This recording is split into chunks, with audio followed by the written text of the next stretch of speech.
Il était une fois, dans une forêt enchantée, un petit lapin nommé Pipo. Pipo avait des grandes oreilles qui lui permettaient d'entendre tous les secrets de la forêt, mais ce qu'il aimait le plus, c'était explorer et découvrir de nouveaux amis.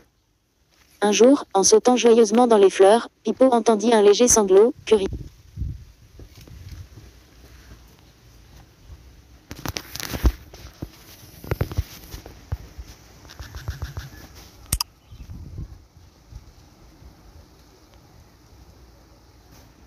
Il était une fois, dans une forêt enchantée, un petit lapin nommé Pipo. Pipo avait des grandes oreilles qui lui permettaient d'entendre tous les secrets de la forêt, mais ce qu'il aimait le plus, c'était explorer et découvrir de nouveaux amis.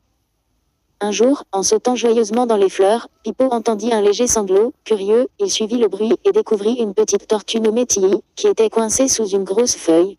« Bonjour, Tilly. Pourquoi pleures-tu » demanda Pipo.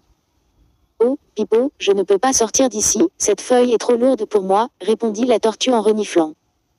Pipo réfléchit un instant et eut une idée. « Ne t'inquiète pas, je vais demander de l'aide à mes amis. » Il courut alors chercher ses amis, la souris Mia, le hibou Oscar et le renard Félix. Ensemble, ils revinrent près de Tilly. « Nous allons te libérer, Tilly, » dirent-ils en chœur. Avec l'aide de Mia, qui était très rapide, et d'Oscar, qui avait de grands yeux pour voir, ils parvinrent à soulever la feuille. Après quelques efforts, la feuille fut enfin déplacée et Tilly put sortir, rayonnante de joie.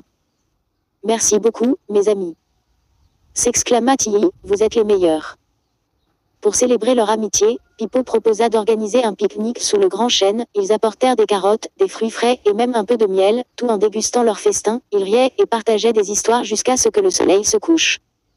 Ce soir-là, alors que Pipo rentrait chez lui, il se sentit très heureux. Il avait appris que l'amitié et l'entraide étaient les plus beaux trésors de la forêt, et chaque fois qu'il entendait un secret, il se rappelait que le plus beau des secrets, c'était d'avoir des amis sur qui compter.